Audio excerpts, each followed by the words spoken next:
Class 6 এর জল স্থল বাতাস এই চ্যাপ্টারটা কন্টিনিউ চলছে, যেটা আগের দিন কি করেছিলাম বায়ুমণ্ডল কি সেটা দেখেছিলাম, তারপরে দেখেছিলাম বায়ুমণ্ডলের গুরুত্ব।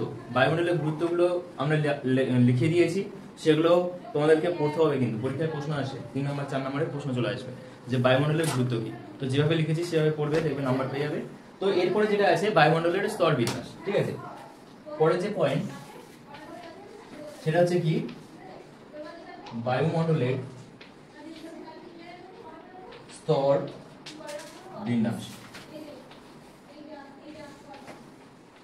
বায়ুমণ্ডলের স্তর বিন্যাস মানে কি, বায়ুমণ্ডলটা কিভাবে আছে সেটা দেখতে হবে একটার পর একটা। আমরা পেঁয়াজ দেখেছি, পেঁয়াজের গায়ে যে খোসাগুলো দেখেছি, একদম শেষে যেটা থাকে সেটা কি থাকে, সলিড থাকে না, দেখবি ছাল টানলেও কিন্তু ওঠে না, তার উপরে দেখবি খোলা থাকে। তাহলে আমরা যদি ওটাকে পৃথিবী মনে করি, যে মেন যে সলিড জিনিসটা পেঁয়াজের, সেটাকে যদি আমরা পৃথিবী মনে করি, ওর উপরে যে খোলাগুলো সেগুলো হচ্ছে বায়ুমণ্ডল, বায়ুমণ্ডলের বিভিন্ন স্তর। তো বায়ুমণ্ডলের বিভিন্ন স্তরকে আমরা কয়েকটা ভাগে ভাগ করছি, সেটা আমাদের দেখতে হবে। ধর এটা যদি আমাদের পৃথিবী হয়, ঠিক আছে, আমি বায়ুমণ্ডল থেকে একটা টুকরো কেটে নিয়েছি, মানে কি এটা ধর পৃথিবীর পরে এটা বায়ুমণ্ডল, বায়ুমণ্ডলের এই টুকরোটা আমি ধর কেটে নিয়েছি, সেটা আমি দেখাচ্ছি এখানে, ঠিক আছে। এটা হচ্ছে আমাদের আর্থ। এবারে এর উপরে কি কি স্তর আছে সেগুলো আমাদের দেখতে হবে, কারণ ওগুলো জানতে হবে আমাদের, ঠিক আছে। আমরা যে বলি না মাঝে মাঝে ওজন লেয়ারের গল্প শুনি, সেই ওজন লেয়ার কোথায় আছে, কোথা দিয়ে প্লেন যায়, ঠিক আছে, প্লেন যাওয়ার সময় ঝড় বৃষ্টির মুখে বলে কি করছে, ঠিক আছে, সেগুলো সব আমাদেরকে জানতে হবে। আমরা যে রেডিও শুনছি, রেডিওটা আমরা কিভাবে শুনতে পাচ্ছি, রেডিওর আওয়াজটা আমরা কি করে পাচ্ছি। তারপরে প্রতি বছর 11 বছর না 12 বছর অন্তর অন্তর সৌরজগৎ জড়ালো হয় না, 11 বছর অন্তর অন্তর। তো 11 বছর অন্তর অন্তর যে সৌরজগৎটা আসছে পৃথিবীর দিকে, সেটা কেন পৃথিবীতে পৌঁছতে পারছে না, কি কারণ, সেগুলো আজকে সব জানবো, ঠিক আছে। তো প্রথমে যেটা আছে সেটা হচ্ছে কি ট্রোপোস্ফিয়ার।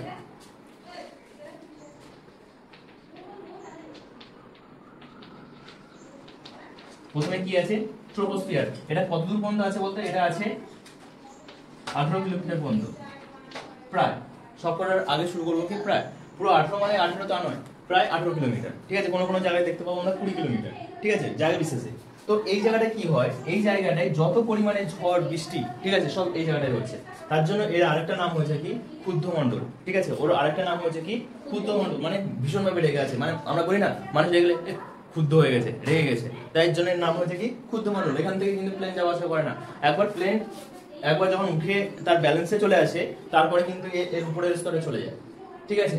তো এখানটায় কি হয়, এখানটায় টেম্পারেচার কমতে থাকে, যত এখান থেকে উপরে উঠবি তত টেম্পারেচার কমতে থাকে। কত কিলোমিটার পর্যন্ত, কেবলমাত্র 18 কিলোমিটার পর্যন্ত।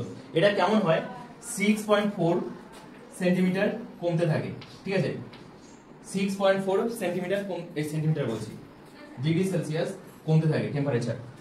এখানে যে টেম্পারেচারটা যত উপরে উঠে যাবি তত এখানে 6.4 ডিগ্রি সেলসিয়াস হারে তাপমাত্রা কমতে থাকে। কত মিটারে, 1000 মিটারে, 1000 মিটার,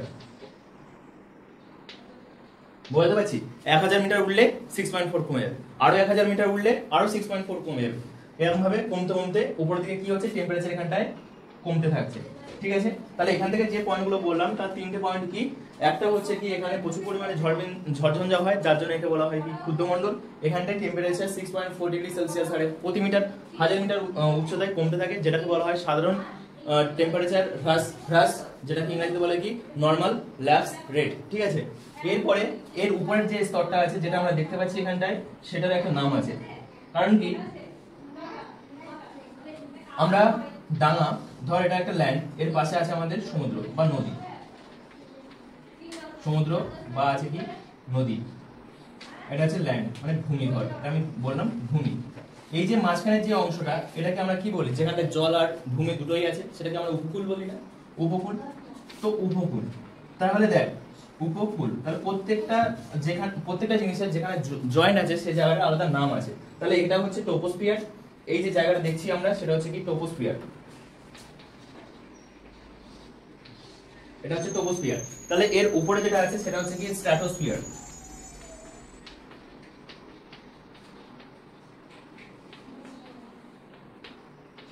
ট্রোপোস্ফিয়ার, তারপরে আছে কি স্ট্র্যাটোস্ফিয়ার। আর এই যে বাউন্ডারি দুটোর মধ্যে শেয়ার করেছে, এই বাউন্ডারিটাকে বলা হয় কি ট্রোপোপজ।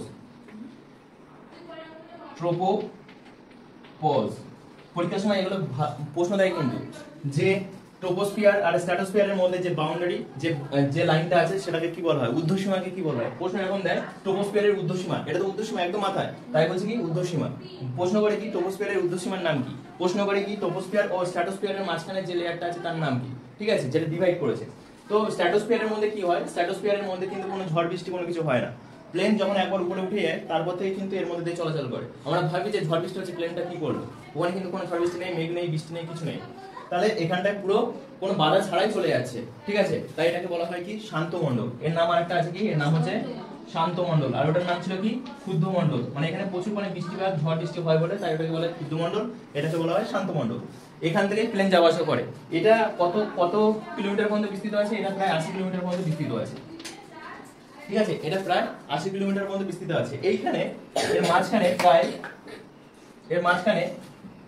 এরকম জায়গায় 20 থেকে 25 কিলোমিটারের মধ্যে 20 থেকে 25 কিলোমিটারের মধ্যে আছে কি ওজোন লেয়ার। কি আছে? Ozone layer. আমরা যে বলি ওজোন O3, এই লেয়ার আছে এর মধ্যে, ওজোন লেয়ার। আচ্ছা, এই লেয়ারের কাজ কি?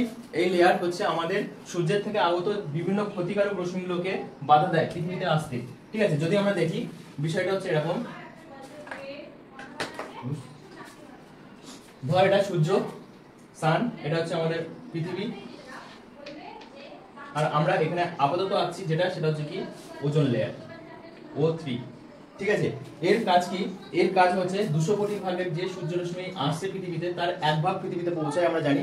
সেই ভাগের ওই যে 200 কোটি ভাগ আসছে তার মধ্যে 1 ভাগ যেটা পৃথিবীতে পৌঁছাচ্ছে তারও 1 কম এখান থেকে কি হচ্ছে রিফ্লেক্ট হয়ে যাচ্ছে, ঠিক আছে? বেশিরভাগটা কি হয়ে যাচ্ছে? রিফ্লেক্ট হয়ে যাচ্ছে। যেমন আয়নায় লাইট পড়লে যেমন কি আয়নাটার সেই আলোটা কি হয় বিভিন্ন দিকে ছড়িয়ে পড়ে, এটাও কি করছে? ওটাকে রিফ্লেক্ট করে দিচ্ছে। তার ফলে কি হচ্ছে? যে অতি বেগুনি রশ্মি, এটা বলতে পারি আমরা অতি ক্ষতিকারক বেগুনি রশ্মি, অতি ক্ষতিকারক বেগুনি রশ্মি যেটা পৃথিবীতে আসছিল সেটা আসতে পারছে না। কে বাধা দিচ্ছে? Ozone layer. কিন্তু বর্তমানে কি হয়েছে, আমরা যে রেফ্রিজারেটর বা যে এসি ব্যবহার করছি তার থেকে প্রচুর পরিমাণে সিএফসি গ্যাস বের হয়। কি নাম? সিএফসি। সিএফসি কথার অর্থ হচ্ছে কি ক্লোরোফ্লোরোকার্বন, ঠিক আছে?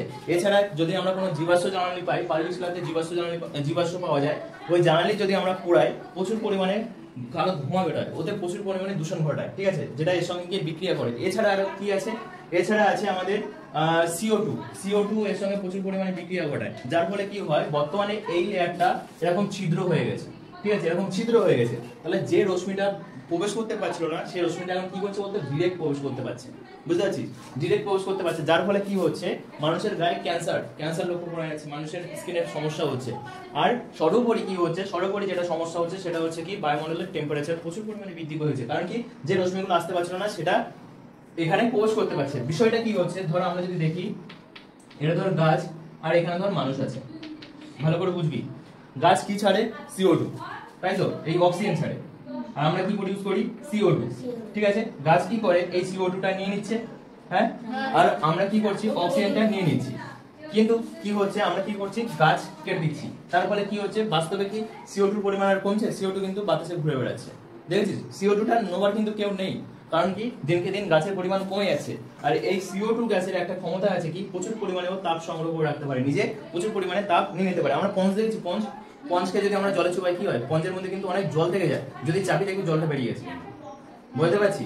যদি একবার জলে চুবে তুলে নি পঞ্চটাকে, তাহলে দেখবি ওর মধ্যে প্রচুর পরিমাণে জল আছে, প্রচুর জল আছে, যতটা ওর নেওয়ার ক্যাপাসিটি আছে। একবার চাপ দিলে সব জল বুঝতে পারি যে ওর মধ্যে কতটা জল ছিল, তাহলে ওর জল নিতে পারে। এও কি CO2 প্রচুর পরিমাণে তাপ সংগ্রহ করতে পারে। এবার দেখ, যে CO2 টা গাছ নিচ্ছিল সেই CO2 টা এখন বাতাসে ঘুরে বেড়াচ্ছে, তার ফলে কি আগত যে রশ্মিটা সূর্য থেকে আসছিল সেই রশ্মিটা এর পুরো ডিরেক্ট শোষণ করে নিচ্ছে, বুঝতে পারছি? তাই দিনকে দিন কি হচ্ছে? বিশ্ব উষ্ণায়ন হচ্ছে, গ্লোবাল ওয়ার্মিং হচ্ছে, টেম্পারেচার বাড়ছে দিনকে দিন। কারণ হচ্ছে কি এই একটাই ওজোন লেয়ারের হোল, এটাকে বলছে কি হোল মানে গর্ত, ওজোন লেয়ারের গর্ত তৈরি হচ্ছে, বুঝতে পারলাম? তাহলে এতক্ষণ ধরে যেটা করলাম সেটা হচ্ছে কি ট্রোপোস্ফিয়ার আর একটা হচ্ছে কি স্ট্র্যাটোস্ফিয়ার, এই দুটোর গল্প শুনলাম। ট্রোপোস্ফিয়ারটা কি? এখানটায় প্রচুর পরিমাণে বৃষ্টিপাত হয়, যার জন্য একে বলা হয় ক্ষুদ্রমণ্ডল। এখানটায় টেম্পারেচার 6.4 ডিগ্রি সেলসিয়াস হারে কমতে থাকে, যাকে বলা হয় সাধারণ তাপমাত্রার হ্রাস, ইংরেজিতে বলে কি নরমাল ল্যাপস রেট। এটা কতদূর পর্যন্ত বিস্তৃত? প্রায় 18 কিলোমিটার পর্যন্ত বিস্তৃত। এরপরে কি আছে? এরপরে আছে ট্রোপোস্ফিয়ারের যে ঊর্ধ্বসীমা, তাকে বলা হচ্ছে কি ট্রোপোপজ, ঠিক আছে?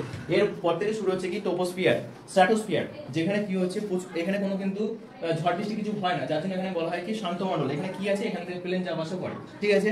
এখানটায় আছে কি 20 থেকে 25 কিলোমিটারের মধ্যে কি আছে, ওজোন লেয়ার আছে, যেটা কি করে সূর্য থেকে আগত অতি বেগুনি ক্ষতিকারক রশ্মিগুলোকে বাধা দেয় পৃথিবীতে পৌঁছাতে, ঠিক আছে। এরপরে কি আছে, এরপরে যেটা আছে সেটা হচ্ছে এই লেয়ারটার নাম কি, এই যে লেয়ার, এই লেয়ারটার নাম হচ্ছে, দেখ এটা বলেছিলাম কি ট্রোপোস্ফিয়ার, ট্রোপোস্ফিয়ার থেকে আমরা কি বলেছিলাম ট্রোপোপজ, এটাও একই জিনিস স্ট্র্যাটোপজ, এটাকে আমরা নাম দেবো কি স্ট্র্যাটোপজ, স্ট্র্যাটোপজ, ঠিক আছে, এর নাম হয়ে গেছে কি স্ট্র্যাটোপজ। এরপরে কি শুরু হচ্ছে ট্রোপোস্ফিয়ার, স্ট্র্যাটোস্ফিয়ার, তারপর হচ্ছে কি মেসোস্ফিয়ার, এরপরে শুরু হচ্ছে কি মেসোস্ফিয়ার, মেসোস্ফিয়ার, ঠিক আছে, মেসোস্ফিয়ার, মেসোস্ফিয়ার, কি কিছু বলবি? মেসোস্ফিয়ার, এইখানে কি হয়, আমরা যে উল্কার গল্প শুনেছি না, উল্কা পৃথিবীতে আসছে, ও আস্তে আস্তে ঘর্ষণের কারণে ও পৃথিবীতে পৌঁছতে পারছে না, এই জায়গায় সেই ঘটনাটা হয়। যে উল্কা পৃথিবীতে ধেয়ে আসে, সেই উল্কাগুলো এই জায়গায় আসলে জ্বলতে শুরু করে আর নিমেষের মধ্যে পুড়িয়ে যায়, ঠিক আছে। যেমন ধর যে স্পেস স্যাটেল গুলো পৃথিবীতে বাইরে পাঠানো হয়, সেগুলো যখন এর মধ্যে আসে তখন কিন্তু আগুন ধরে যায়, যার জন্য ওর গায়ে, স্পেস স্যাটেলের গায়ে কিন্তু একটা শিল্ড, একটা কভার মতন লাগানো হয়, যেটা কি করে তাপমাত্রাকে ওই আগুনের হাত থেকে রক্ষা করে। ভিতরে যে অ্যাস্ট্রোনট গুলো থাকে, অ্যাস্ট্রোনট যারা থাকে মহাকাশ যাত্রী, তাদেরকে রক্ষা করে। কল্পনা চাওলার ক্ষেত্রে এরকম হয়েছিল কি, যখন ওই স্পেস স্যাটেলটা প্রবেশ করেছে মেসোস্ফিয়ারের মধ্যে, তখন কিন্তু আগুন ধরে গেছে, কিন্তু কোনো কারণে ওই যে সিলটা ছিল, যে কভারটা ছিল, খুলে গিয়েছিল, যার জন্য ওই টেম্পারেচারের কারণে এতটা পরিমাণে বৃদ্ধি হয়ে গেছিল যে স্পেস স্যাটেল ব্লাস্ট করে গেছিল, ঠিক আছে, যার জন্য কল্পনা চাওলার মৃত্যু হয়েছিল। এইবার বিষয় হচ্ছে কি মেসোস্ফিয়ারের আর কিছু তোদের বইতে নেই, যে জিনিসটা আছে সেটা হচ্ছে কি উল্কা এখানে পুড়ে ছাই হয়ে যায়, ঠিক আছে। এবারে কি এটার উপরের স্তর যেটা আছে, তাহলে কি বলবো এটাকে মেসোপজ, মেসোপজ। এটা কত কিলোমিটার পর্যন্ত? এটা প্রায় 80 কিলোমিটার পর্যন্ত আছে, ঠিক আছে। তাহলে স্ট্র্যাটোস্ফিয়ার, মেসোস্ফিয়ার, এরপরে আছে কি থার্মোস্ফিয়ার, থার্মোস্ফিয়ার। থার্মোস্ফিয়ারে কি হয়, থার্মোস্ফিয়ারে এখানে টেম্পারেচার কিন্তু আবার বৃদ্ধি হতে থাকে। দেখ এখানে টেম্পারেচার কমে যাচ্ছিল, এখানে কিন্তু টেম্পারেচার বাড়ছে, ঠিক আছে, এখানে টেম্পারেচার বাড়ছে, আবার এখানে গেলে টেম্পারেচার কমবে, আবার এখানে টেম্পারেচার বাড়বে। থার্মোস্ফিয়ার এরকম হচ্ছে বায়ুমণ্ডলের মধ্যে, এক জায়গায় বাড়ছে, এক জায়গায় কমছে, বাড়ছে কমছে, ঠিক আছে। থার্মোস্ফিয়ারে কি হচ্ছে, এখানে উষ্ণতা অত্যাধিক, ঠিক আছে, এখানে উষ্ণতা বৃদ্ধি পেতে থাকে। এছাড়া এখানে কি আছে, বাতাস বা বায়ুবীয় কণা নেই, তাই আকাশ গঙ্গাকে এখান থেকে কেমন দেখায় বলতো, কালো দেখায়। কি বলতে চাইছে, এখানে কোনো পরিমাণে বায়ুবীয় কণা নেই। বায়ুবীয় কণা মানে যে ধূলি কণাগুলো আগের দিন দেখেছিলাম, যে ধূলি কণাগুলো থাকে, সেগুলোর কোনো উপস্থিতি এখানে লক্ষ্য করা যায় না। যেজন্য যদি আমরা পৃথিবীর বাইরে থেকে দেখি, মহাকাশ থেকে যদি এটাকে দেখি, তার জন্য আমরা এটাকে দেখতে পাই কি কালো, ঠিক আছে। এই একটা পয়েন্ট। আর একটা পয়েন্ট আছে কি, গ্যাসের অণুগুলো আয়নিত অবস্থায় থাকে। এখানে যে গ্যাসগুলো থাকে, তার যে অণুগুলো, সেগুলো পজিটিভ আকারে থাকে, পজিটিভ, ঠিক আছে, পজিটিভ আকারে থাকে। এই কারণে একে আয়নোস্ফিয়ারও বলা হয়, এই স্তরটাকে বলা হয় কি আয়নোস্ফিয়ার। তাহলে তোকে পরীক্ষায় প্রশ্ন দিতে পারে থার্মোস্ফিয়ারের স্তরটির আরেকটি নাম কি, আমরা উত্তর দেবো কি আয়নোস্ফিয়ার, ঠিক আছে। এরপরে যেটা শুরু হচ্ছে কি, এখানে যে বেতার তরঙ্গ আমরা যে রেডিও শুনি, ঠিক আছে, সেই রেডিও যে ওয়েভটা, যে তরঙ্গটা, সেটা কিন্তু এখানে গিয়ে ব্যাক করে, এরকম ভাবে ব্যাক করছে, এখান থেকে যাচ্ছে গিয়ে আবার এরকম করে ব্যাক করছে, যার জন্য আমরা শুনতে পাই, ঠিক আছে। ওই স্তরটা যদি না থাকতো, যে রেডিও ওয়েভটা, সেটা সোজা বেরিয়ে যেত, ঠিক আছে, যে অ্যান্টেনা আমরা খাটাই না, ঠিক আছে, ওর ওয়েভটা এর সঙ্গে কানেক্ট আছে, ঠিক আছে। এরপরে কি, অতি বেগুনি রশ্মির কারণে এখানে টেম্পারেচার প্রায় 200 ডিগ্রি সেলসিয়াসের মতন হয়ে যায়, ঠিক আছে, এখানে টেম্পারেচার প্রায় 200 ডিগ্রি সেলসিয়াসের মতো। তাহলে ভাব আমাদের এখানে গ্রীষ্মকালের উষ্ণতা প্রায় কত থাকে, ওই ভাই গ্রীষ্মকালে আমাদের এখানে নরমালের কথা বলছি, নরমালে দেখতে গেলে এখন বর্তমানে 30, 31, 32 হচ্ছে, কিন্তু মরু স্তরের দিকে দেখতে গেলে 45, 43 হচ্ছে। কিন্তু এত পরিমাণে ওয়েদারের পরিবর্তন হয়ে গিয়েছে, যার জন্য এই টেম্পারেচারে কিন্তু বিশাল একটা পরিবর্তন দেখা গিয়েছে, ঠিক আছে। মানে কি, যেখানে কাশ্মীরে বরফ পড়তো, এখন বরফ পড়ছে না ভাই। আমাদের এখানে যেখানে বৃষ্টি হতো, গরমকাল যেখানে একটা ভালো ওয়েদার ছিল, সেই ওয়েদারটা কিন্তু আর নেই। গরম এখন চরম পর্যায়ে চলে গেছে, গাছপালা শুকিয়ে যাচ্ছে। সুপারি গাছ দেখেছিলি মাঝখানে কি হয়েছিল, গাছের পাতা সব শুকিয়ে গেছে, লাল হয়ে গেছে, হলুদ হয়ে গেছে, ঠিক আছে, আগের বছরে হয়েছিল এটা। দেখবি, খেয়াল করিস না তো, তোরা তো শুধু বাড়িই থাকিস আর খাস ঘুমাস। প্রকৃতিকে দেখ, প্রকৃতি কি পরিবর্তন করছি আমরা পুরো শেষ করে দিচ্ছি এই জীবটা, এই পৃথিবীটাকে, ঠিক আছে। তাহলে এখানে কয়েকটা পয়েন্ট বললাম। এখানে যে অণুগুলো আছে বাতাসে, সেই অণুগুলো কি হিসেবে থাকে, পজিটিভ কণা হিসেবে থাকে, প্রথম পয়েন্ট। দ্বিতীয় পয়েন্ট, এখানে টেম্পারেচার কিন্তু বাড়তে থাকে, প্রায় 200 ডিগ্রি সেলসিয়াসের কাছে থাকে। আর তৃতীয় পয়েন্ট যেটা, সেটা হচ্ছে কি বেতার তরঙ্গ এখান থেকে প্রতিফলিত হয়ে ফিরে আসে। আর এখানে যেহেতু বায়ুবীয় কণাগুলো আয়নিত অবস্থায় থাকে, তাই এর নাম হয়েছে কি একটা আয়নোস্ফিয়ার। এরপরে যেটা আছে সেটা হচ্ছে কি এক্সোস্ফিয়ার,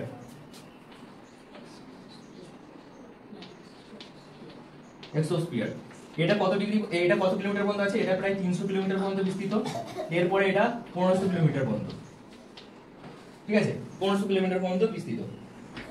এখানে কি করছে, আমরা যে বলেছিলাম না হিলিয়াম হাইড্রোজেন মতন হালকা গ্যাসগুলো সব উপরের দিকে থাকে, সেই গ্যাস এখানে লক্ষ্য করা যায়, ঠিক আছে, হিলিয়াম হাইড্রোজেন এখানে লক্ষ্য করা যায়। আর এছাড়া যে সমস্ত বৈজ্ঞানিক স্যাটেলাইট গুলো পৃথিবীতে পাঠানো হয়, পৃথিবীর কক্ষের চারপাশে ঘুরছে, সেগুলো সব এখানে থাকে, স্পেস স্যাটেল, স্পেস স্টেশন, ঠিক আছে, সব কিন্তু এখানে লক্ষ্য করা যায়। তবে পরীক্ষায় 1 নম্বরে কোশ্চেন দিতে পারে স্পেস স্যাটেল কোন স্তরে লক্ষ্য করা যায়, কোন স্তরে পাঠানো হয়, ফ্রেম করা হয়, ঠিক আছে, এক্সোস্ফিয়ার।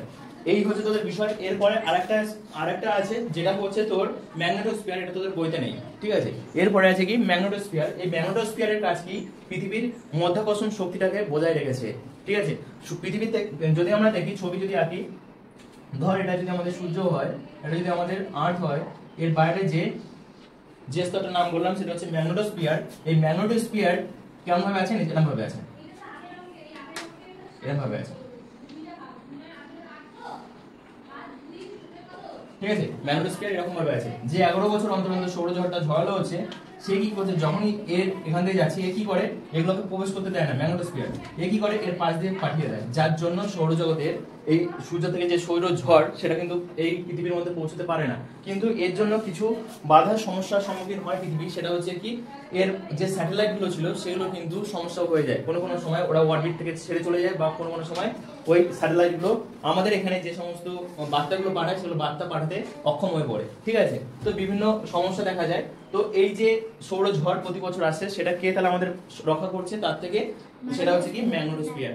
এখানে তোদের বায়ুমণ্ডলের স্তরবিন্যাস শেষ হচ্ছে, ঠিক আছে। তো আমি আরেকবার কুইক ডিভিশন দিয়ে দিচ্ছি, সেটা হচ্ছে কি, আর পৃথিবীর উপরে আমাদের বায়ুমণ্ডল আছে, সেই বায়ুমণ্ডলটাকে কয়েকটা ভাগ করেছে।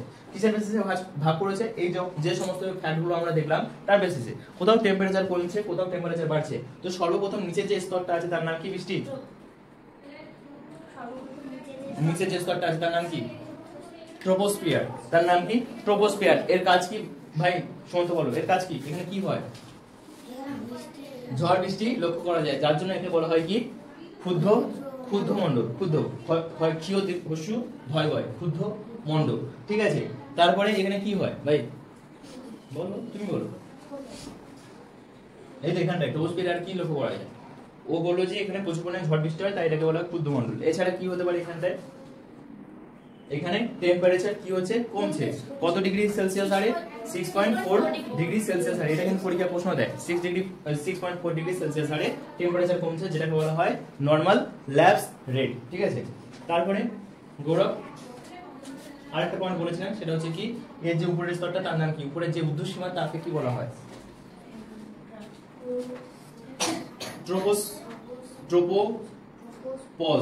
ট্রোপোপজ মানে দেখি আমরা ভিডিও চালাই, ভিডিও চালানোর পরে মাঝখানে একটা সমান চিহ্ন থাকে, এরকম সমান চিহ্ন থাকে, চাপ দেওয়ার সঙ্গে সঙ্গে এরকম মতন হয়ে যায় না, হ্যাঁ, ওটাকে বলে পজ, ঠিক আছে। তাই এখানে থেমে যাচ্ছে, পজ মানে কি, থামা, তাই এখানে থেমে যাচ্ছে, তাই বলছে কি ট্রোপোপজ। কারণ কি, স্তরটার নাম কি ছিল, ট্রোপো, তাই ট্রোপোপজ মানে ট্রোপো মানে থেমে গেছে, তার জন্য নাম হয়েছে কি, ট্রোপোপজ, ঠিক আছে। এটা কত কিলোমিটার পর্যন্ত বিস্তৃত? মেগা সব লেখা আছে, বোর্ডেই লেখা আছে সব।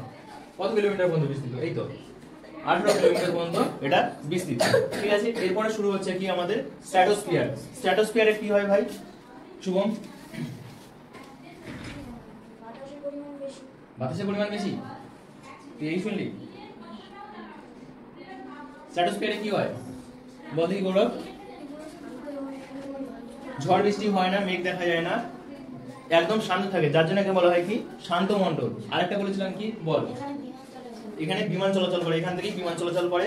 আরেকটা জিনিস বলেছিলাম, সেটা কি, বৃষ্টির মেন জিনিস যেটা এর সঙ্গে আমাদের জড়িত আছে, সেটা হচ্ছে কি O3 লেয়ার। O3 মানে কি, ওজন। ওজন যদি না মনে থাকে, ভাবি যে আমার নিজের ওজনের কথা বলছি, ওজন লেয়ার, ঠিক আছে।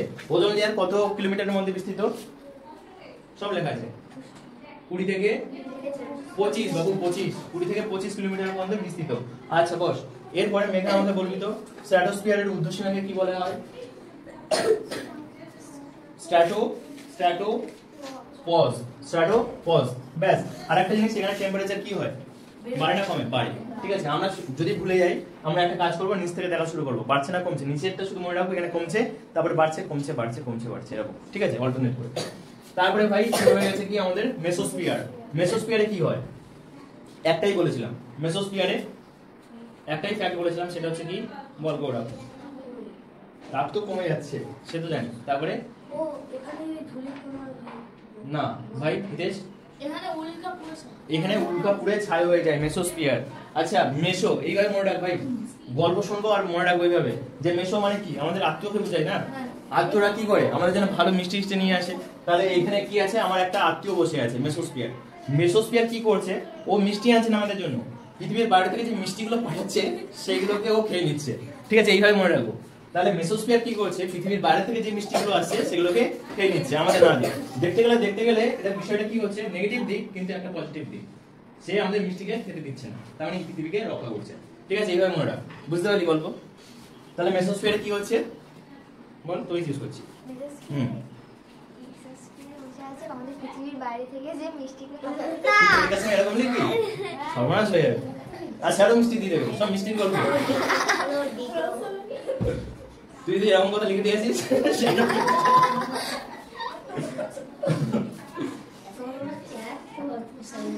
ভাই কি বললাম শুন তো। বায়ুমণ্ডলের যে উল্কাগুলো আছে নয়, ভুল কথা।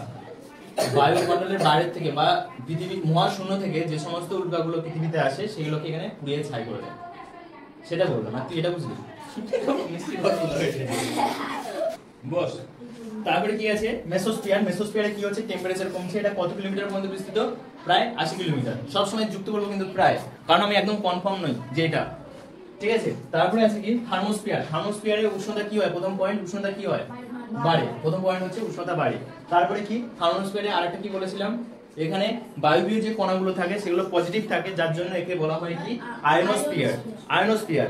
আর এই স্তর থেকে রেডিও যে বেতার তরঙ্গ সেগুলো পৃথিবীতে ফিরে আসে, যার জন্য আমরা শুনতে পাই। ঠিক আছে, এই আর এছাড়া আর কোনো কিছু আছে? এখানে টেম্পারেচার প্রায় 200 ডিগ্রি সেলসিয়াস, এটা তোদের বইতে আছে। তারপরে কি এক্সোস্ফিয়ার। এক্সোস্ফিয়ারে কি বলেছিলাম, এটার বিস্তার কত, প্রায় 1500 কিলোমিটার পর্যন্ত।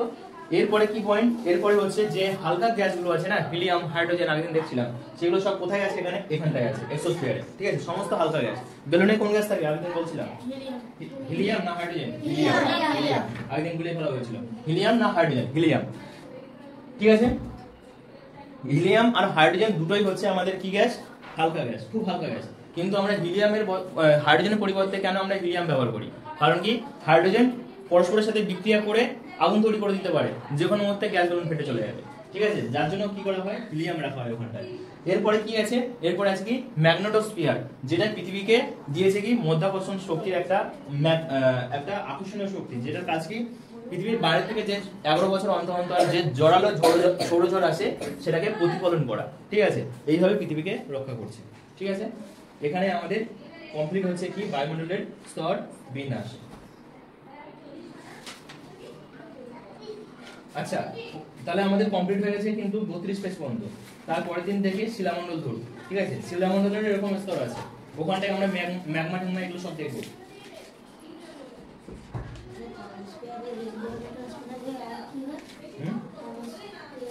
থার্মোস্ফিয়ারের এখানে কণাগুলো আয়নিত অবস্থায় থাকে, যার জন্য একে বলা হয় কি আয়নোস্ফিয়ার। এখানে কি হচ্ছে, উষ্ণতা বাড়তে যাচ্ছে। আচ্ছা, উষ্ণতা বাড়ছে, এটা আমরা এইভাবে ডিরেক্ট মনে রাখতে পারি। থার্মোমিটার কেন ব্যবহার করি ভাই, বডির উষ্ণতা মাপার জন্য না। তো থার্মো থেকে থার্মোমিটার ভেবে নেই। ঠিক আছে, থার্মোমিটার মানে কি উষ্ণতা বডিতে বেড়েছে, তার জন্য থার্মোমিটার ব্যবহার করছি। তাহলে এখানে উষ্ণতা বেড়েছে। প্রথম জিনিস দেখ, প্রথম হচ্ছে উষ্ণতাটা বলবো। উষ্ণতা এখানে বাড়ছে, এটা 300 কিলোমিটার পর্যন্ত বিস্তৃত। 300 মানে 80 থেকে 300 কিলোমিটারের মধ্যে এটার অবস্থান।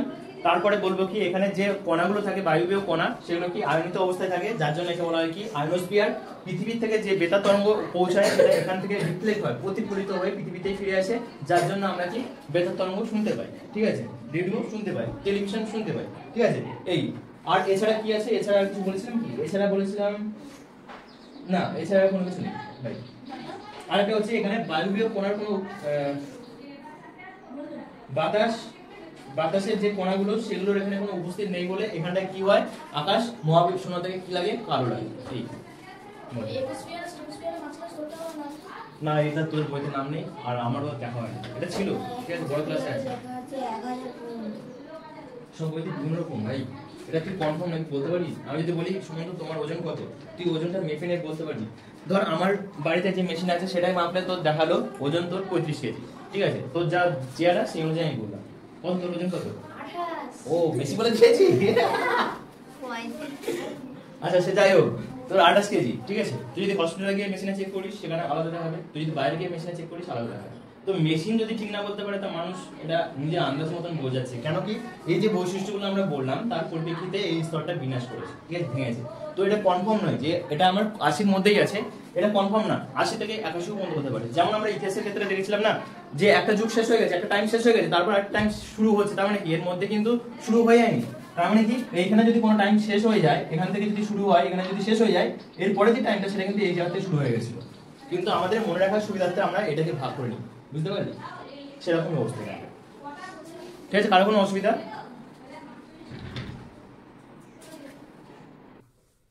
আচ্ছা, ট্রোপোস্ফিয়ারের কিছু পয়েন্ট আমরা লিখবো, সেগুলো তোমরা লিখে নাও। প্রথম যে পয়েন্টটা হচ্ছে সেটা হচ্ছে কি, প্রতি 1000 মিটার উচ্চতা বৃদ্ধিতে, প্রতি 1000 মিটার উচ্চতা বৃদ্ধিতে, প্রতি 1000 মিটার উচ্চতা বৃদ্ধিতে 6.4 ডিগ্রি সেলসিয়াস হারে উষ্ণতা কমতে থাকে, ঠিক আছে। একে বলে, দাঁড়া এখানে লিখে দিয়ে আসলে, একে বলা হয় স্বাভাবিক উষ্ণতা হ্রাসের হার। ইংরেজিতে যাকে বলে কি নরমাল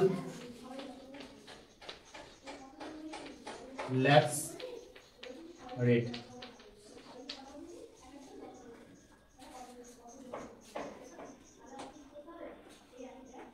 ঠিক আছে, দ্বিতীয় পয়েন্টটা কি, ঝড় বৃষ্টি এই স্তরে হয়। ঝড় বৃষ্টি, তুই ওখানে চলে গেছিস? ঝড় বৃষ্টি এই স্তরে হয় বলে একে ক্ষুব্ধ মণ্ডল বলে। ক্ষুব্ধ মণ্ডল তো বৃষ্টিমণ্ডল, বৃষ্টিমণ্ডলের ভাই হচ্ছে ক্ষুব্ধ মণ্ডল। 3, 75% বায়বীয় উপাদান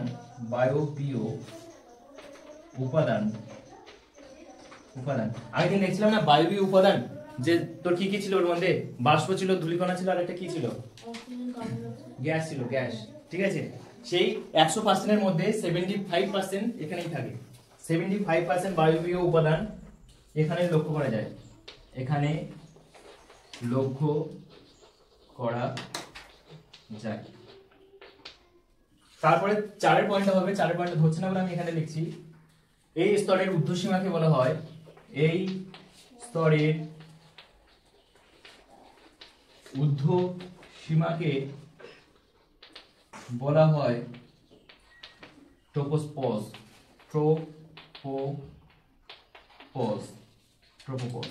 ব্যাস, এই 4টে পয়েন্ট করে রাখলে হয়ে যাবে। আচ্ছা, এই পয়েন্টগুলো শুরু করার আগে সর্বপ্রথম পয়েন্টটা দেবো বিস্তার, ঠিক আছে। এটা 2 থেকে শুরু করে, এটা 2, এটা 3, এটা 4, এটা 5। এর আগে যে পয়েন্ট হবে সেটা হচ্ছে পয়েন্ট 1। অনেক কি বলবো, বিস্তার। বিস্তারে আমরা লিখবো কি, ভূপৃষ্ঠ থেকে 18 থেকে 20 কিলোমিটার পর্যন্ত। ব্যাস। পরের যে স্তরটা সেটা হচ্ছে কি স্ট্র্যাটোস্ফিয়ার। এর প্রথম যে পয়েন্টটা দেবো সেটা হচ্ছে কি বিস্তার। বিস্তার কত লিখবো, 50 কিলোমিটার পর্যন্ত বিস্তৃত।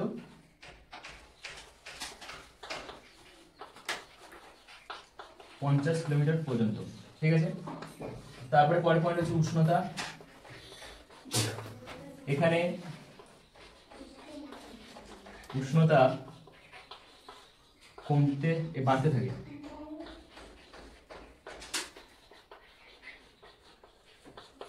ঠিক আছে। তৃতীয় যে পয়েন্টটা সেটা আমরা লিখতে পারি 20 থেকে 25 কিলোমিটার এর মধ্যে এই স্তরে ওজোন লেয়ার লক্ষ্য করা যায়।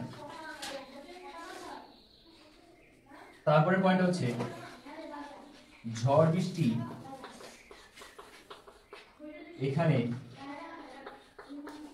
হয় না বলে একে শান্তমণ্ডল বলে। শান্তমণ্ডল বলে। ব্যাস এই কটা লিখে দিলে হয়ে যাবে। ও না, আরেকটা আছে, আরেকটা হচ্ছে কি বিমান চলাচল করে এই স্তর দিয়ে। বিমান চলাচল করে এই পাঁচটা। পরের যে স্তর আছে সেটা হচ্ছে মেসোস্ফিয়ার। ওই পয়েন্টটাতে আরেকটা পয়েন্ট লিখতে ভুলে গেছিলাম, সেটা হচ্ছে কি স্ট্র্যাটোস্ফিয়ারের ঊর্ধ্বসীমাকে বলা হয় কি স্ট্র্যাটোপোজ। ঠিক আছে। মেসোস্ফিয়ারের বিস্তারে আমরা লিখতে পারি এটা কত কিলোমিটারের মধ্যে, এটা 50 থেকে 80 কিলোমিটারের মধ্যে অবস্থান করেছে। ঠিক আছে।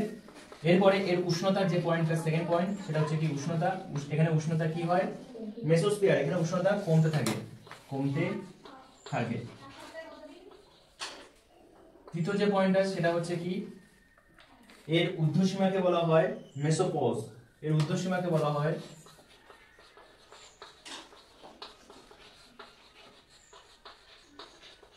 হয় মেসোপজ। তারপরে চতুর্থ যে পয়েন্টটা সেটা হচ্ছে কি যে পয়েন্টটা এর বিশেষ গুরুত্বপূর্ণ সেটা হচ্ছে সেই মেসোস্ফিয়ার। মেসো আমার বন্ধু আত্মীয় মহাজাগতিক বাইরে থেকে যে সমস্ত উল্কা আসে সেগুলোকে পুড়িয়ে দেয়। তাহলে আমরা লিখতে পারি উল্কা মূলত এই স্তরে পুড়ে ছাই হয়ে যায়। উল্কা মূলত এই স্তরে পুড়ে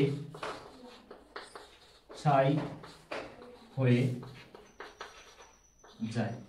ব্যাস এই কটা পয়েন্ট। এরপরে যে লেয়ারটা আছে সেটা হচ্ছে কি থার্মোস্ফিয়ার। এর বিস্তার কত, এর বিস্তার হচ্ছে 80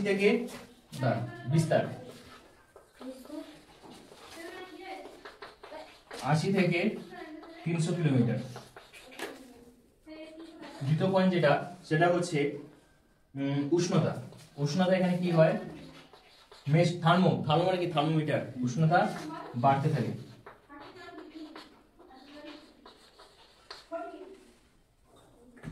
লিখে রাখ 200 ডিগ্রি সেলসিয়াস প্রোডাক্টের মধ্যে। তারপরে তৃতীয় পয়েন্ট হচ্ছে বাতাসে বায়বীয় কণা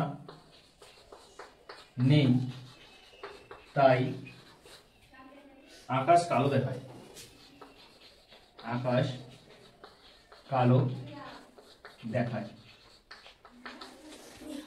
তারপরের পয়েন্টটা হচ্ছে গ্যাসের অণুগুলি আয়নিত অবস্থায় থাকে বলে এই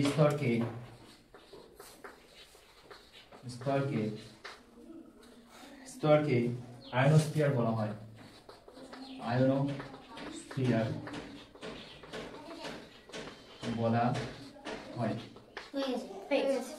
তারপরে পয়েন্ট হচ্ছে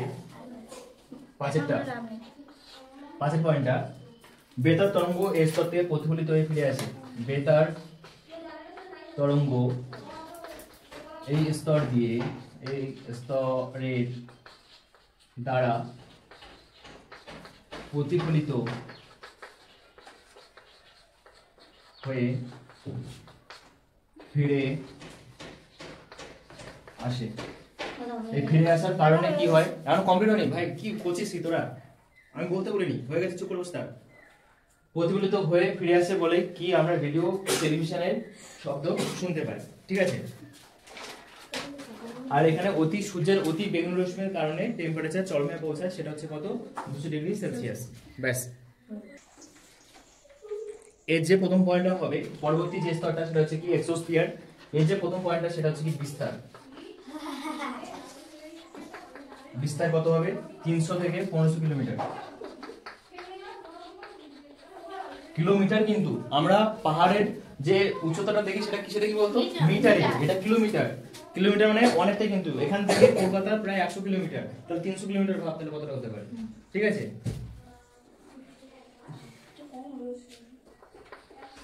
দ্বিতীয় পয়েন্টটা, হিলিয়াম ও হাইড্রোজেন গ্যাসের প্রাধান্য বেশি। এই স্তরে হিলিয়াম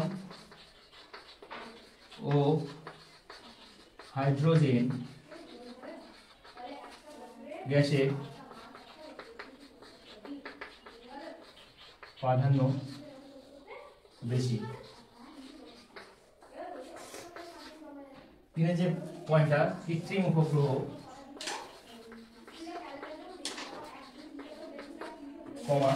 মহাকাশ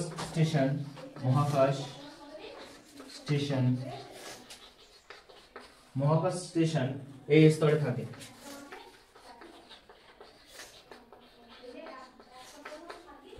ঠিক আছে। এরপরে যে পয়েন্টটা আছে সেটা হচ্ছে কি, পরের যে স্তরটা সেটা হচ্ছে কি ম্যাগনেটোস্ফিয়ার। এই শুধু এর ম্যাগনেটোস্ফিয়ার, এর দুখানা পয়েন্ট আমরা লিখে রাখবো। সেটা হচ্ছে কি, এটার বিস্তার কত, 1500 কিমি থেকে 10,000 কিলোমিটার, ঠিক আছে। দ্বিতীয় যে পয়েন্টটা সেটা হচ্ছে কি স্থায়ী তড়িৎ চুম্বকীয় ক্ষেত্রের সৃষ্টি করেছে। এই যে তৃতীয় পয়েন্ট সেটা হচ্ছে কি সৌরঝড় এই স্তর দ্বারা মহাশূন্যে প্রতিফলিত হয়।